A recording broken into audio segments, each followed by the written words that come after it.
Hello, hai. Hari ni saya nak masak nasi dagang dengan acar timun ya.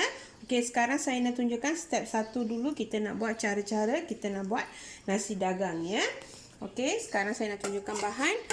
Ni beras saya ambil 4 cawan beras dengan 1 cawan beras pulut ya. Saya gunakan beras yang ni, jenama yang ni ya. Yang ni terpulang pada masing-masing, nak jenama mana pun tak kisah ya. Tapi saya gunakan jenama yang ni ya, beras wangi ya. 4 cawan beras wangi dengan 1 cawan beras pulut, rendam selama 4 jam ataupun 5 jam ya. Santan cair saya ambil 2,5 cawan. Santan pekat 2 cawan.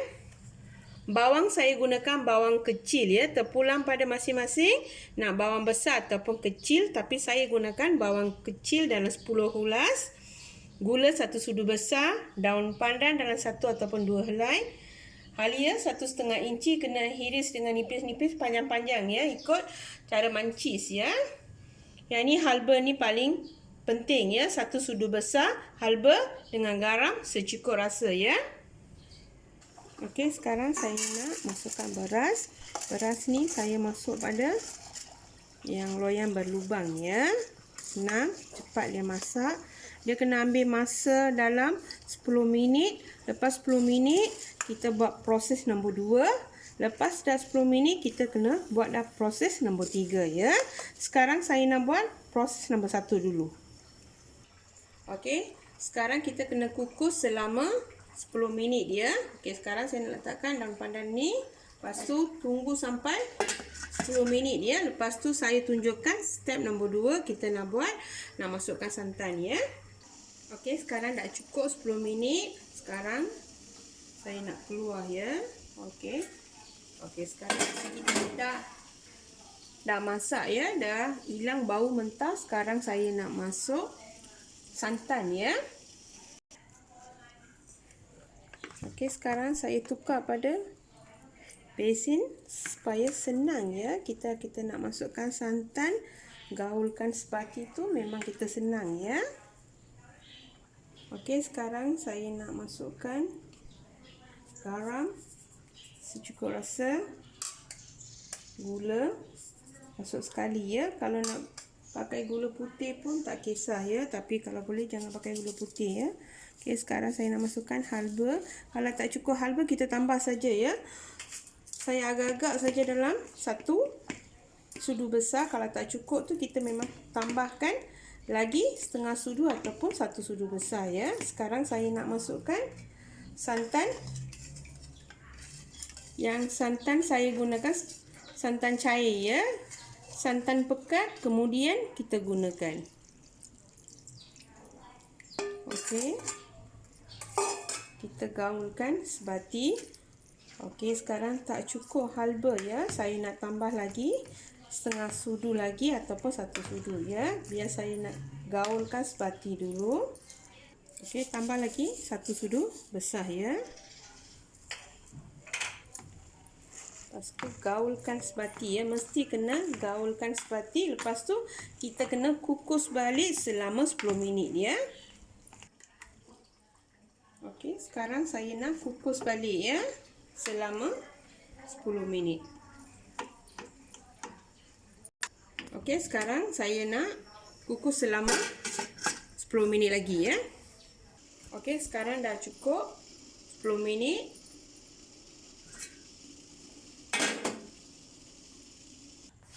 Okey, sekarang saya nak masukkan halia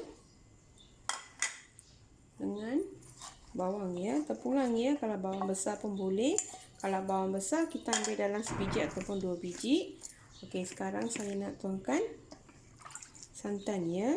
Santan tu kita kena tuang sikit-sikit, lepas tu kita gaulkan sebati. Okey, yang last kali ya, proses yang ni telah last kali saya gunakan santan pekat ya, santan pekat. Lepas tu kita kukus selama 20 minit. Okey, sekarang dah siap ya. Sekarang saya nak kukus selama 20 minit. Okey, sekarang kita nak kukus selama 20 minit ya. Okey, sekarang dah cukup 20 minit. Sekarang saya nak offkan api ya. Okey, sekarang kita ratakan ya, ratakan. Lepas tu kita tutup balik. Biar ketepikan. Lepas tu saya nak buatkan acar timun ya. Yang ni terus tak boleh makan ya. Kena buat macam ni. Lepas tu kita tutup. Okey, sekarang saya dah tutup. Saya buat dalam 2 besen ya. Sebab terlalu banyak sangat. Dalam besen ini dengan besen yang lagi satu ya. Okey, sekarang saya nak tunjuk step nombor 2. Acar timun ya. Bahan dia, saya ambil carrot dalam sebiji saja. Dah siap potong dengan mancis pun boleh. Ataupun kita sagat pun boleh ya. Terpulang pada masing-masing. Timun saya ambil 2 biji. Dah potong dengan panjang-panjang.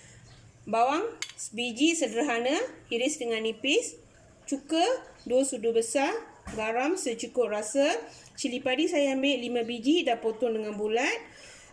Cabai merah saya ambil dalam 1 batang, iris dengan bulat ataupun terpulang pada masing-masing ya. Gula dalam 1 sudu besar. Okey, sekarang saya nak masukkan timun, carrot. Semua bahan sekali kita masuk ya. Gula. Gula saya gunakan gula perang ya. Cili padi. Garam, gunakan garam. Bukit dia secukup rasa. Dengan bawang. Gaulkan, lepas dah gaul kita masukkan cuka ya. Last sekali saya nak masukkan cuka ya. Cuka tu kena banyak sikit dia baru dia sedap ya salad kita ni. Okey, biar gaulkan sebati. Lepas dah gaulkan sebati tu dah siap ya, kita boleh hidang. Okey, nasi dagang kita dah siap ya. Saya hari ni tak buat kari ikan tonggol ya. Sebab tu saya tak letak kari ikan tonggol ya. Saya buat kari ayam sahaja. Okey, sekarang saya dah siap ya. Cara-cara saya buat nasi dagang ni memang cukup senang dengan mudah kita boleh buat ya. Siapa yang belum cuba resipi saya ni boleh cuba dekat rumah ya. Selamat bercuba.